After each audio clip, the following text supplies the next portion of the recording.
مرحبا، أهلا وسهلا بكم أعزائي المشاهدين ببرنامج سادر كولتور من فرنسا en collaboration avec l'association روبي ستريت متروبول عبر شاشة مريم تي في. خلونا نتابع سوا هالحلقة اليوم المميزة واللي كتير حلوة وأكيد أنا إنه حتعجبكم.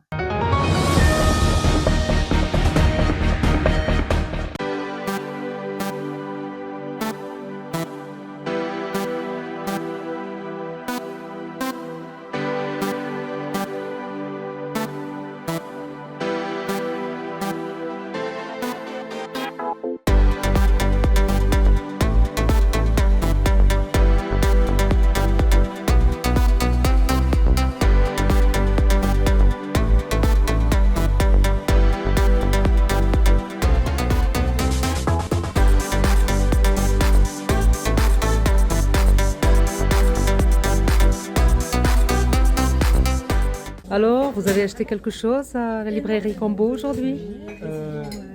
Non, mais souvent j'achète mes livres ici, voire tout le temps. Que ce soit roman, BD ou même artwork book pour les mangas que j'aime beaucoup. Super, et vous? Moi je n'ai rien acheté non plus, mais récemment j'ai eu mon cadeau de Noël qui venait d'ici, qui était l'artbook d'un Junji Ito. Je l'adore, vraiment, il était super. Est-ce que j'ai vu qu'il y a une ambiance conviviale ici? Ça change un peu par rapport à ailleurs? Ah oui. Ouais, ici c'est un lieu très spécial là-dessus. C'est une petite communauté qui est très accueillante et qui, comme vous l'avez dit, très conviviale. Ça motive surtout les jeunes de venir lire parce que... Ouais, ou même passer du temps. Moi, quand j'ai envie de travailler et de me détendre en même temps, je viens ici. Ouais. Super. Allez, bonsoir. أهلا وسهلا بكم أعزائي المشاهدين عبر شاشة مريم تي في ببرنامج سادر كولتور من فرنسا en collaboration avec l'association روبي ستريت متروبول. هالحلقة اليوم أصدقائي من ليبراري كومبو رح نتعرف عليها ورح نتعرف على مؤسسة وعلى قصتها، لأن هي مش بس ليبراري، هي كمان حالة خاصة من الكونفيفياليتي، الجو الحلو اللي أكيد حتشوفوه خلال الحلقة. صورنا شوية مشاهد بهالليبرارية الحلوة.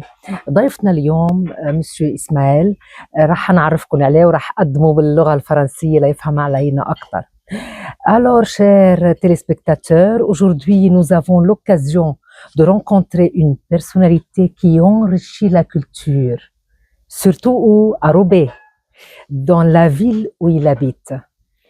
Ismaël vous accueille dès la porte avec une sourire qui vous donne envie d'acheter la moitié des livres. C'est une technique. dans la librairie. Alors, la librairie Combo, cette librairie très jolie, très bien décorée, très propre, bien organisée, surtout l'ambiance conviviale qui marque la différence. Bonjour Monsieur Ismaël. Bonjour.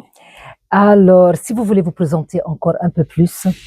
Moi, Ismaïl, j'ai 42 ans, j'ai 2 enfants, je suis marié et j'ai ouvert, comme vous le disiez, un lieu à Roubaix. Je suis né à Roubaix, j'ai grandi à Wattrelos et j'ai toujours eu le projet d'ouvrir ma librairie depuis tout petit.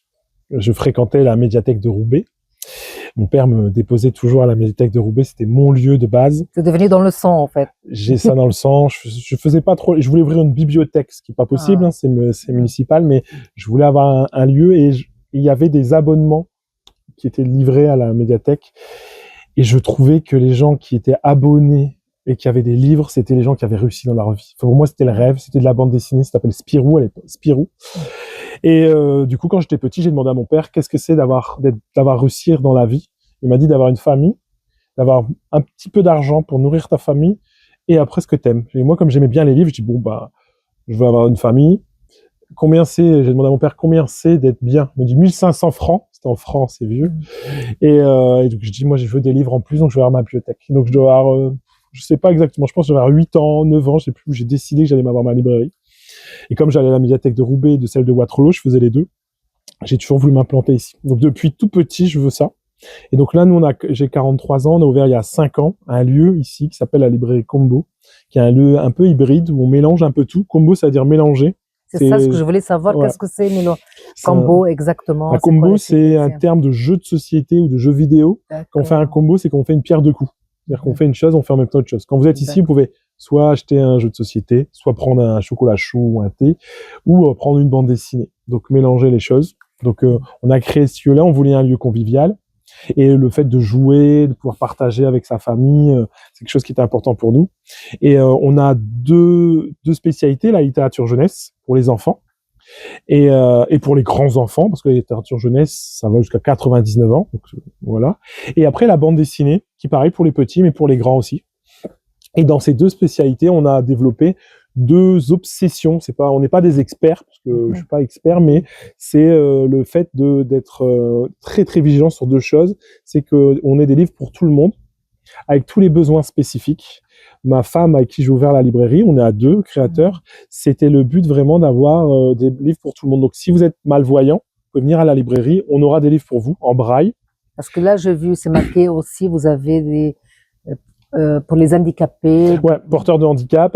Nous, on dit pas handicapé, on dit porteurs avec des besoins spécifiques. Donc, par exemple, si vous êtes malvoyant, vous avez besoin de livres en braille. Oui. En fait, la lecture, faut qu'elle vienne à vous. Nous, c'est notre principe.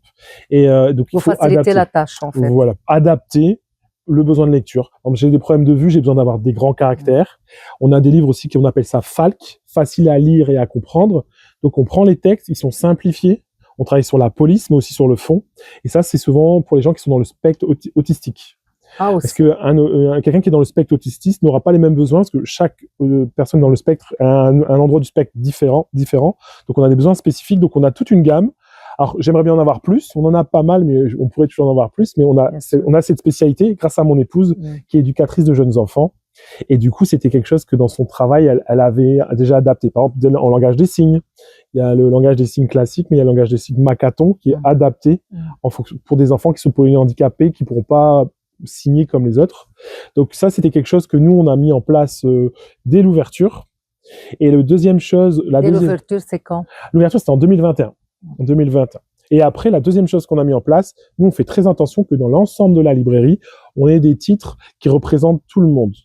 Et c'est pour ça qu'on a créé un prix littéraire qui s'appelle le prix Abracadabra, parce qu'on considère que la littérature, c'est magique. Et du coup, c'est vraiment pour nous... Et le prix, toujours, c'est motivant aussi. Oui, et ça permet aussi de mettre en avant les acteurs du monde du livre qui vont faire cet effort, parce que le prix travaille sur ce qu'on appelle l'invisibilisation. Je ne sais pas si vous avez déjà entendu ce terme, mais c'est des gens qu'on ne voit pas. Alors, pour vous donner un exemple, moi, quand j'étais petit, mon père vient des Comores, et je voyais aucun personnage dans les livres noir. Et quand j'en voyais, il y en avait un petit peu, ils étaient tout nus dans la forêt. Alors que moi, j'ai grandi entre Roubaix et Wattrelos. Mon père travaillait à l'hôpital. C'était un syndicaliste à l'hôpital. Il n'était pas tout nu enfin, c'était pas mon monde mental, en fait. Et du coup, nous, on considère que ça a un impact sur l'estime de soi, pour les enfants concernés. Pour les personnes qui sont pas concernées, c'est important aussi. Parce que si vous voyez, par exemple, là, j'ai pris l'exemple d'une personne de couleur, mais ça peut être des rôles des rôles féminins dans les livres. Si c'est toujours les mêmes rôles, si c'est toujours la maman qui prend soin des personnages, mais qui est jamais l'héroïne, ben, dans votre construction, la petite fille, elle va dire, c'est peut-être ma place, et elle va jamais penser à faire un autre rôle. Pareil pour moi, je me disais peut-être que les Noirs, il y en a pas en France, alors que ça fait des centaines d'années. Enfin, ouais, c'est pas du tout vrai. Tout à fait. Et du coup, nous, on a dit, on veut éviter ce travers. Et donc, on fait un travail humain aussi. Oui, c'est important. Ouais. Parce que de travailler juste pour travailler, de vendre des livres, non, on peut, mais c'est pas notre but. D'avoir passé des messages humains, c'est très important. Donc nous, on essaye de faire notre petite part sur ce sujet-là. Ces deux thèmes-là sont importants, d'avoir des livres pour tous et travailler à la visibilisation de tous, parce qu'on pense que c'est important pour la construction des personnes. Et donc, c'est notre projet, ça va faire bientôt 5 ans. Au mois d'octobre, on fête nos 5 ans. Ah, c'est très bien. Là, j'ai vu au début, c'est marqué belge. Il y a des livres dans d'autres langues? Alors, là, il y a en anglais. Franco-belge, c'est la bande dessinée franco-belge. Mais on a un petit peu en portugais, en arabe et beaucoup en anglais. Enfin, beaucoup. Un petit rayon en anglais. Un peu plus que les autres. Un peu plus que les autres. Mais c'est vrai qu'on essaye d'avoir, dans une librairie, il y a tellement de rayons. Moi, j'ai à peu près 30 000 références, 30 000 livres. Donc ça fait beaucoup. Donc on a essayé de développer à chaque fois des choses en fonction des gens qui viennent à la librairie. Si vous voulez nous parler encore un peu plus pour le prix. Le prix, alors c'est quelque chose qu'on a, dès le début, on travaillait sur l'invisibilisation, que tout le monde puisse se voir. Donc, moi, j'étais un peu frustré parce que je suis un adepte de, c'est bien d'avoir des belles valeurs, mais il faut essayer de les mettre en application. Et c'est pas facile. Je jette pas à la pierre, on fait ce qu'on peut avec ce qu'on a. Et moi, je m'étais dit, au bout de 2 ans, on s'est dit, bon, je voudrais aller plus loin que d'avoir juste une sélection. Et comment je peux faire pour aider? Parce que les maisons d'édition qui font ce travail, c'est les petites souvent. Ils n'ont pas d'exposition. Donc, ils n'ont pas de succès commercial, ça, c'est plus dur à diffuser, et on dit, ben, ça n'intéresse pas. Je reprends l'exemple des personnes de couleur. Quand tu dis, ah bah oui, mais si je mets un personnage de couleur dans la devanture, en personnage principal, les gens vont pas acheter. Et c'est parce qu'on n'en a pas. Donc, c'est un cercle. Donc, je me suis dit, nous, on va créer un prix pour les mettre en lumière, pour montrer que ça plaît. Si l'histoire, elle est bonne, et le personnage principal peut être noir, jaune ou vert, ça marchera. Et on pensait aussi que sortir des stéréotypes, les personnes concernées sont intéressées. Par exemple, moi, j'ai grandi en banlieue. Combien de fois j'ai vu des histoires qui parlent des gens de banlieue que j'ai envie, ça me fait, alors j'ai plus de cheveux, mais qui me fait dresser les cheveux sur la tête. Je me dis, j'aimerais bien avoir des histoires où ça soit pas cliché. Oui. Et pas cliché, par exemple, les Comores, c'est musulman. Quand certains livres, il y avait des trucs avec des histoires avec des personnages de confession musulmane, et c'est quelqu'un qui connaît rien du tout à la région, des images un peu stéréotypées. Je dis, mais j'aimerais bien quelqu'un qui connaisse un peu vraiment comment on est et sortir des clichés avec des histoires là-dessus. Et donc, c'est pour ça qu'on s'est dit, on va créer ce prix pour que tout le monde se sente représenté et réfléchir à ça, comment on peut faire. Parce que c'est pas pareil à un enfant de 4 ans qu'à quelqu'un qui est à la fac. Et donc, c'était vraiment notre but, c'était de mettre en avant les maisons d'édition et les auteurs. Comme ça, quand on remet le prix, l'auteur est mis en avant. On met en avant ces livres. Là, on a toute la sélection qui est là en plein milieu de la librairie. Donc, il y a 5 titres, il y a 5 catégories. Donc, c'est pas énorme, mais ces titres-là sont mis en avant.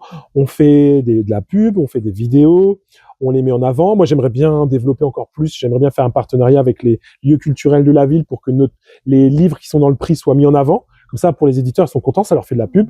Parce que leurs livres méritent, ils sont très intéressants. Et je voulais faire un truc en partenariat. Donc, c'est pour ça qu'on a fait un partenariat. Dans le prix Abracadabra, il y a aussi une particularité, c'est que c'est avec les écoles. D'accord. On met un prix, nous on sélectionne et les écoles viennent, ils lisent les livres et après ils votent. Donc, c'est pas juste moi qui aime bien, c'est aussi les enfants qui disent, ah, mais ça c'est super, ah, ça non, ça c'est top. C'est un sondage naturel et propre et honnête. Ah, ils sont durs. Ils sont très durs, plus durs que nous. Cacher leur vérité. L'année dernière, quand on a eu le prix, on a invité des gens parce qu'on sélectionne, on essaye de faire des gens aussi qui sont concernés de ce qu'ils écrivent. Pas que ça soit, par exemple, un livre féministe, c'est mieux si c'est une femme qui l'a écrit parce que voilà. Et on essaye de faire ça. Et du coup, il y a des moments, nous, on peut inviter des gens. Et là, on a fait un festival et on s'est dit, mince, il y a un livre qui avait beaucoup de succès auprès des enfants. L'auteur est américain, il pouvait pas venir. On dit, on va changer le gagnant, on va dire, on va tricher, on triche pas. Non, on peut pas. Heureusement. Parce que le jour de la remise des prix, les enfants, ils criaient. On aurait triché, on se serait fait tuer. Et donc, c'est rigolo parce que les enfants sont très francs dans ce qu'ils aiment bien. Là, je trouve que vous avez une bonne relation avec les enfants, même si vous supportez un peu de fois leur curiosité. Mais je trouve aussi que vous avez une ambiance conviviale et vous avez une bonne relation avec les clients. Là, depuis tout à l'heure, je vois que vous connaissez tout le monde. Tout le monde, j'aimerais bien, mais vous connaissez même de visage. Oui, bonjour, bienvenue. Ils sont contents. Là, j'ai vu des étudiants avec leur ordinateur. Ils travaillent, et ça joue beaucoup cette ambiance. Nous, c'est naturel. Ça, c'est pas vraiment. On dirait, on vient, il y a des ondes positives, on est à l'aise. Ça, c'est le plus important. C'est le plus beau compliment que vous pouvez me faire. Non, mais on dit la vérité. C'est gentil. Nous, les Libanais, on sait pas. C'est vrai. Oui, on dit les choses en face, direct, comme les enfants qui viennent à la bibliothèque et à la librairie. C'est ce qu'on essaye de faire parce que du coup, on fait beaucoup d'activités hors de la librairie sur des sujets qui nous intéressent et qui intéressent les gens qui viennent. Donc ça se fait naturellement. Les étudiants, je sais quand ils ont leur examen, et puis on est curieux, moi je suis un gars du coin, Ouattrolo c'est à côté, donc moi j'ai grandi entre Roubaix et Ouattrolo, je connais la moitié des gens qui sont là. Tout à l'heure je parlais de mon papa, c'est lui qui m'a un peu donné la fibre. Il a travaillé à l'hôpital, donc quand il y a des gens de l'hôpital qui viennent, ils connaissent presque tous mon papa qui avait créé son propre syndicat professionnel et tout pour défendre les aides-soignants. Donc on a toujours eu un peu comme ça cette relation. Je suis bavard, Vous le voyez, j'aime bien parler. Moi aussi. Hein. Ça veut dire que peut-être vous avez envie de faire journaliste parce que les journalistes ils parlent beaucoup. Je sais pas si j'arriverai parce que c'est pas un métier facile, mais moi je suis exigeant avec les journalistes. Hein. Mais les gens bavards, c'est un signe de générosité parce qu'ils parlent, ils expliquent, ils cachent pas leur idée, c'est très bien. Moi, je trouve votre travail formidable et vous l'expliquez aussi avec amour, comme on dirais-je. Si vous voulez parler encore un peu plus des sortes de livres, vous avez pour les enfants, pour les adultes, pour la famille. Vous avez aussi, j'ai vu plusieurs sortes de jeux de société. Alors, en termes de livres, on a tout ce qu'on appelle art graphique, donc les bandes dessinées. Donc ça va de la bande dessinée franco-belge, donc Tintin, les classiques. Hein, même Tintin. Même Tintin.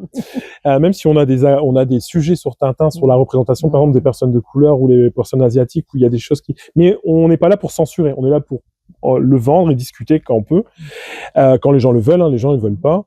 Et en fait, dans une librairie, la disposition des livres, on a tous les genres. Donc, on a des comics, c'est les BD américaines, on a des mangas, les BD japonaises, on a ce qu'on appelle des romans graphiques, on a des livres d'art, on a de la poésie. Depuis 1 an et demi, on a un rayon essai, parce qu'on fait beaucoup d'événements.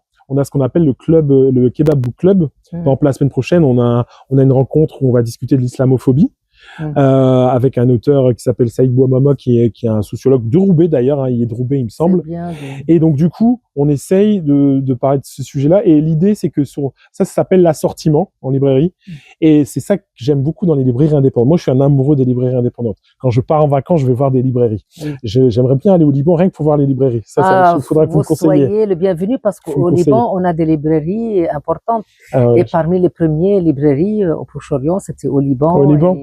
Moi, c'est un truc que je suis passionné par ça. Et ce que j'ai remarqué dans une librairie indépendante, outre que vous voyez le patron, même s'il n'est pas toujours là, mais vous voyez le patron, on voit l'assortiment va être le reflet du son territoire. Là, je suis ici. Si demain j'ouvre une librairie, il y a une ville que j'aime bien. Vous pensez ouvrir une librairie au Liban aussi? Liban, Inch'Allah. Mais parce que nous, au Liban, c'est un pays francophone. Ouais, ça pourrait. Ça veut dire les livres en français. Je sais pas si j'aurais les moyens. Là, je pensais moi, ce que j'aime bien, c'est les villes ouvrières on peut dire à partir de Mariam TV, Sadr Culture, si quelqu'un ça l'intéresse. D'investir avec Monsieur Ismaël, vous pouvez faire ensemble. Avec plaisir. Hein.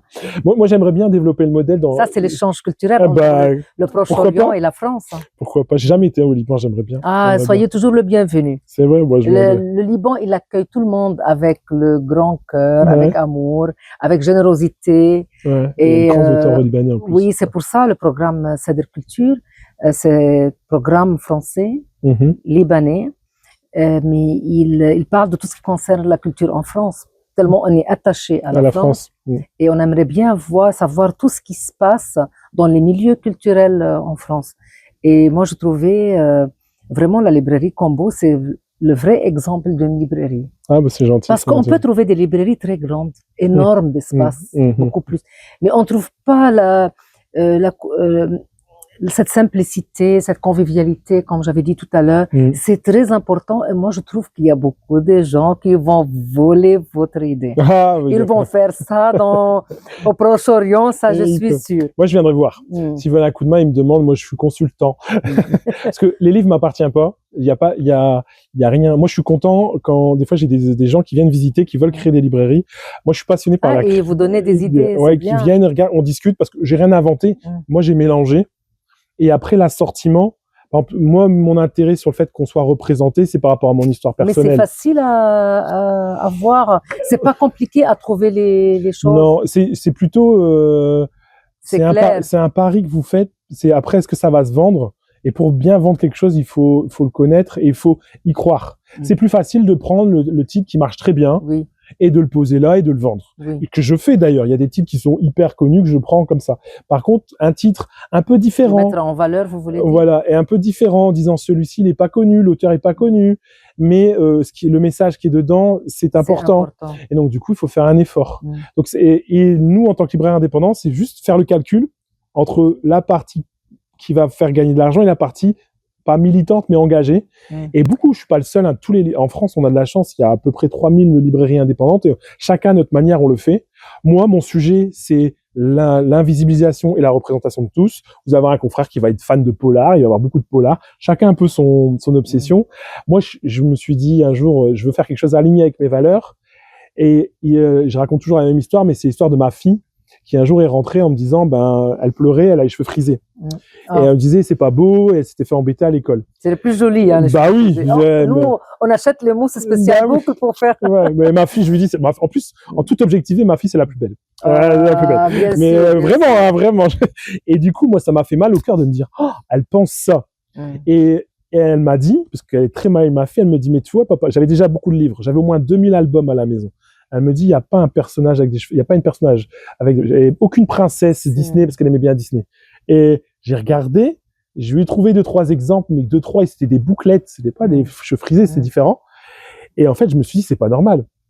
Et c'est à partir de ce moment-là, je me suis dit, moi, quand j'aurai ma librairie, je veux que tout le monde puisse se représenter. Pareil, plein de sujets comme ça qui sont annexes, les gens qui sont porteurs de handicap, on les voit pas beaucoup dans les livres. Vrai. Et quand on les voit, toujours la même histoire. C'est sur leur accident, sur le fait qu'ils sont malheureux parce qu'il y a tel truc, ou c'est des super-héros qui vont traverser la Manche, ils sont extrêmement courageux, et le message derrière, c'est, toi, t'as pas de problème de santé, tu te plains, et lui, il a pas de bras, pas de jambes, et il traverse la Manche, donc tais-toi.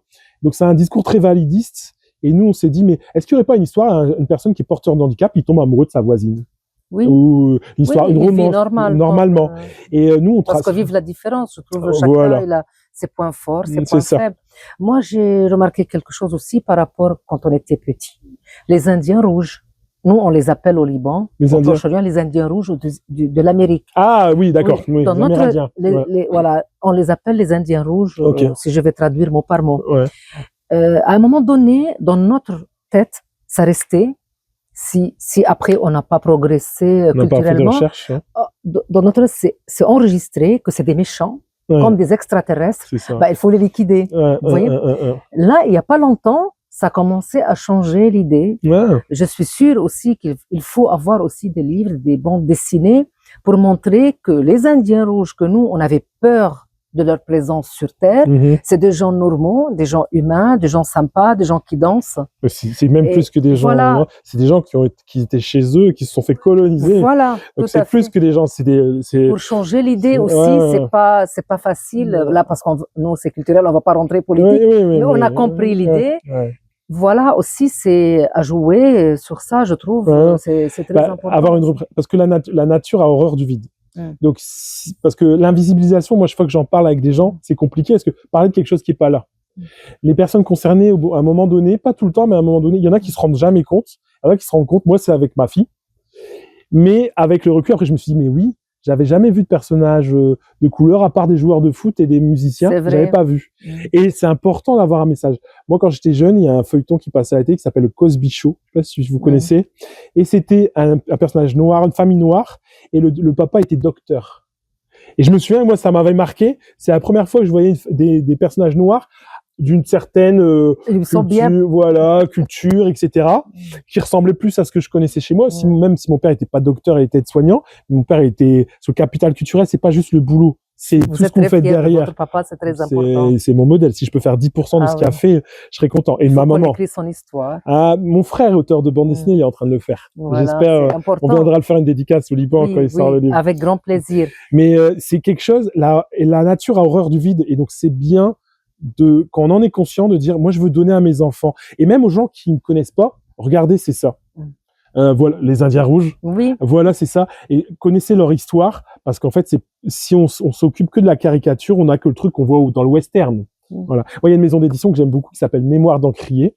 C'est une maison d'édition québécoise, parce que au Canada, c'est un peu la même chose avec les Indiens rouges, et qui travaillent avec, ils appellent ça les Premières Nations, et qui leur demandent d'écrire des livres. Et du coup, on a une autre vision des Indiens rouges, et ils racontent leur histoire parce que c'est leur histoire à eux, à leur papa à eux. On est toujours fiers de ces racines, et du coup ils racontent leur histoire. C'est une super maison d'édition que je vends pas ici parce que je fais pas de littérature comme ça, mais ça revient à ce que tu vous dites, c'est hyper cool. Alors, il ne reste pas beaucoup de temps, mais je voulais savoir si vous organisez. J'ai vu que vous organisez des soirées. Oui. Voilà, si vous voulez. Alors les soirées, on organise des soirées jeux toutes les semaines. Alors, enfin, on a plusieurs soirées. On a les soirées du mercredi, c'est le Kebab Book Club, c'est un club de lecture Oh, c'est sympa. engagé sur des thématiques. Alors, on n'est pas dans la... Moi, je pense que mon travail est politique, je fais la politique dans le sens où on met en avant des choses qui sont pas mises en avant. Donc, on va parler de sujets d'urbanisme, d'écologie, de féminisme et de littérature. Et sinon, le vendredi soir, on fait des soirées jeux. Donc, les gens viennent, ils réservent. On a 2000 jeux en vente et à peu près 700 à 800 jeux qui sont là disponibles. Les gens peuvent venir jouer. Et là, on fraternise, on joue ensemble. Et ça, c'est une partie du concept que j'aime bien. C'est qu'on va échanger, on va jouer. Les gens, ils viennent, ils se connaissent pas. Vous venez, vous êtes tout seul parce que vous êtes en vacances ici. Vous venez ici, il y a 3 personnes qui sont en train de jouer. Ils vont dire, viens avec nous. C'est super. Et ils vont se prendre les jeux. Et du coup, on passe une bonne soirée. On se fait livrer par Pour des ne pas que prestataires. chacun il reste sur son téléphone tous C'est les ça, jours. exactement. Et les gens, maintenant, recherchent beaucoup. Depuis le Covid, les jeux ont explosé parce que les gens se sont rendus compte que c'est quelque chose qu'on partage. Et moi, je trouve que c'est un point commun avec le livre. Bien Parce que sûr. j'aime bien aimer un livre, je vais faire, tiens, il faut que tu le lises. Franchement, c'est bien. Tu fais, ah, moi, j'ai pas aimé. Puis on va débattre. Oh, c'est mal écrit. Oh, non, c'est sympa. Pareil, un jeu, on va jouer ensemble. Après, à la fin, on va dire, ah non, mais c'était long. Mais non, t'as pas compris la règle. Et on rejoue. Et on discute, on débat, on n'est pas d'accord. Mais on passe un moment ensemble. Bien sûr, c'est important. Principal. C'est un truc. Si vous avez un dernier message à passer, en général. Bon, si c'est comme c'est la télé libanaise, je veux dire à tous les Libanais. Message pour le Liban, alors. Pour le Liban, que je ne connais pas, que j'ai hâte, j'aimerais bien Les découvrir. pays du cèdre, vous voyez. Le pays du cèdre. Ah, c'est joli, ouais. Venez, vous êtes les bienvenus. Je peux dire que ça. Venez, je serai ravi de vous recevoir. Nous, on est une jeune librairie indépendante. On galère un petit peu. Le métier du livre, c'est pas facile parce que les marges sont très petites et c'est un métier de passionnés et on n'est pas là pour être riche, mais c'est pas facile tous les jours. Le contexte en ce moment est compliqué. Donc, si vous êtes intéressé, que vous voulez venir à la librairie, avec plaisir. Et un Bienvenue. message pour le Liban, pour les Libanais qui sont là-bas. Message humain. Je sais pas qui je suis pour passer des messages, mais avec tous les livres que vous avez lus ouais. et vous avez partagé, est-ce qu'il y a un message humain pour le Proche-Orient, pour les Libanais, pour les gens qui résistent là-bas, qui sont en train, vous savez qu'il y a beaucoup de bibliothèques et des librairies qui ont été détruites aussi. C'est vrai. Avec la guerre. Comme j'avais dit, notre programme il n'est pas politique, mais pour message pour les gens, que je vis des gens pleurer devant leur librairie, devant leur médiathèque, qu'il n'y avait plus rien, pour leur donner un message pour qu'ils continuent à lire, qu'ils continuent à ouvrir des librairies de nouveau. Je vois ce que vous voulez dire, et nous, on le pense aussi souvent, c'est un message que je pense qu'il peut s'adresser au Liban autant qu'aux libraires. Nous, on est militants. Et souvent, on se demande est-ce qu'on gagne des batailles ou on gagne pas des batailles, et on a l'impression de toujours recommencer. Vous savez, l'histoire, on monte et ça redescend.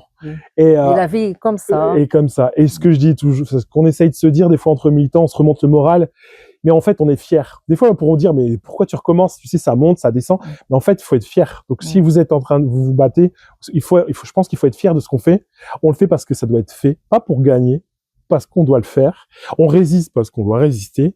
Et je sais plus qui est l'homme poétique avait dit ça un jour, mais il parlait que la force d'un arbre, comme vous me parlez du cèdre, la force d'un arbre, c'est les racines. Et s'il n'y a pas eu du vent, il n'y a pas eu de bourrasque, il n'est pas solide.